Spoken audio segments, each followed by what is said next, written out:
Bonjour YouTube, welcome back to our channel. Today we're in Versailles and we're gonna take you to the private apartments of the king.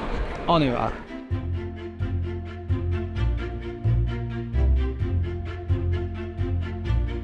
So we are on the way to Chateau and we will be visiting the private apartments of Louis XVI. And as you can see, the tourists are everywhere already. It's not even, well, it's 12:20. But it's normal, it's always like this. Yeah, it's always like that. If you live in France, there is this amazing thing that you can do with Versailles.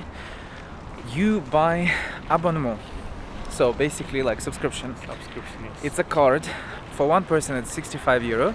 For two people it's 98. It's amazing because this way you can come in anytime, like there's unlimited free access to the chateau.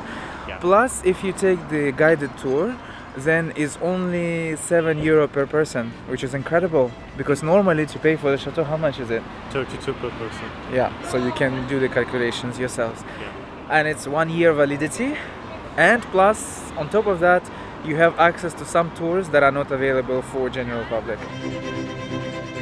So once you pass the security, you have the choice of either going to your left, this side, which is where basically all the individual visits happen, and you go there with your normal regular ticket. If you have the abonnement, the subscription, you don't have to stand in the queue and you don't even need the ticket, you just pass through. If you have the group visit, it's going to be on this side, and if you have the guided visit, you have to go, follow me here, to that building behind. It's a minister's wing, something like that. So we're gonna be there and then we're gonna go and check out the chateau inside. The apartments we are visiting today were set up by Louis XIV to get away from the court and the people. The parts of Versailles everybody sees are the grand appartements, and they were accessible to the public at the time of Louis XIV, as he believed the people had the right to see king and his everyday setting, doing his everyday activities, including something banal as getting ready for the day. Evidently, this got very tiring for the king, and so he had a cluster of private apartments built in the wing attached to the grand appartement.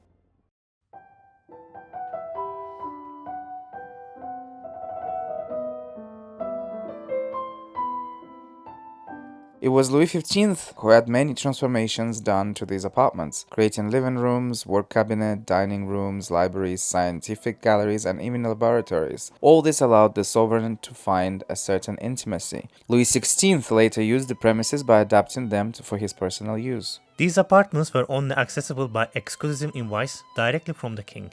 For example, with Louis XV, who was passionate about hunting, amongst other things, the courtesan in Versailles would try to impress him during the morning hunt, and should the sovereign notice them, an invitation to dinner at the apartments would be sent. Even though these halls were meant to be less grandiose, we are still at Versailles, so gold is, shall we say, obligatory. The invitees were first gathered in the cabin of dogs, named appropriately after the favorite dogs of Louis XV, who slept here, and then the evening would proceed to the dining room and other grand halls. Since Louis XV was very interested in science and astronomy in particular, in this magnificent hall we are met with an extraordinary pendulum. The clock indicates the time, day of the week, the month, the year, and the moon's position.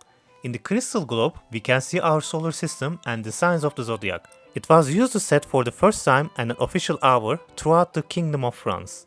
Another notable item you will see is the cylinder secretary or bureau du roi, started by Aubin and completed by Reisner, both cabinet makers of the king. This secretary desk is one of the most famous achievements in the history of French furniture. It is the first piece of furniture of its kind that allowed the papers to be left on the desk but out of sight. The work on this piece is remarkable for its beauty and level of precision. Every single element of this furniture item was recently scanned and digitalized for records. We passed by the room of Louis XV, a room he had constructed in adjacent to the main king's room that is behind the Grand Hall of Mirrors. This is the place where Louis XV died from smallpox in 1774. The room does not have the bed, but the museum expects to install one in 2025. As you pass from one hall to the other, you cannot stop but marvel at the architectural prowess and decorative excellence of the 18th century France. It is difficult to translate in a video the beauty you are surrounded by, so a visit of this part of the Château de Versailles is pretty much obligatory for anyone who is interested in the history of the French architecture. The library of Louis XVI simply steals your breath. It was both the first commission of the young king and the last intervention of the architect in Versailles. The porcelain dining hall gains its name because every year at Christmas, Louis XVI presented the latest productions of the Sèvres manufacture. The Salon of Games of Louis XVI was used by the king as the games hall. Guests used this place for coffee and play. The apartments were later restored by Louis Philippe during the restoration period in 19th century. As we exited the apartments, we were pleasantly surprised to find ourselves at the Royal Opera.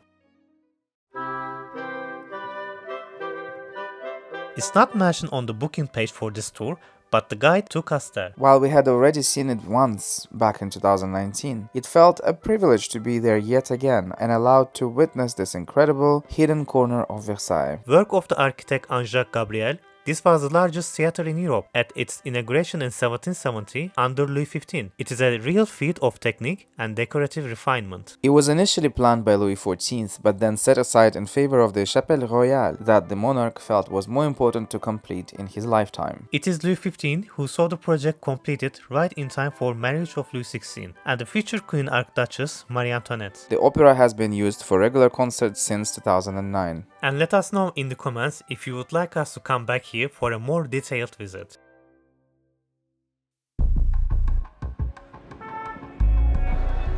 Now we are just trying to exit because it looks like there is a evacuation and everyone is just rushing to the door.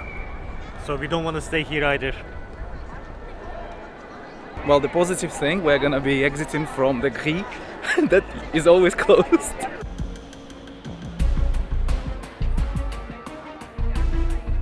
So we are out of the chateau. It's being evacuated. According to Twitter, there is some sort of fire, but we can't really see it. There was some post on Twitter that with a bit of smoke, but we've already seen several fire trucks and yeah, it's a bit crazy when they start evacuating because like we were walking out of the apartment of the madame. This security woman, she just ran in and she was stomping on the floor and she was like, out, out, out. You know, it was so crazy. I thought there was a fight or something like that because we just finished our visit and we were about to leave the chateau. Yeah. And then the security started shouting at someone. I was like, I think there is a fight or something. And then we saw a group of people rushing to the exit. Yeah. I was like, we need to also rush. Yeah. It was crazy. And the security were like, out, out, out, out, everybody out. I thought also maybe like there was some sort of, you know, risk of some sort of, you know, something bad happening because it happened before that Versailles had to be evacuated. Yeah, they received some calls. Yeah, I think it was last year, no? I think a few months ago it happened. They received 16 calls. Yeah. They were evacuating the Versailles every day, so it was a bit crazy, but yeah, they have to do it. But anyway, thankfully it doesn't seem to be like a big fire. We didn't see it, so hopefully nothing is damaged. And yeah, we hope you enjoyed our episode. We hope you enjoyed the visit, and we'll be back here soon. And hopefully next time we don't have to evacuate. Until then, Au revoir. au revoir.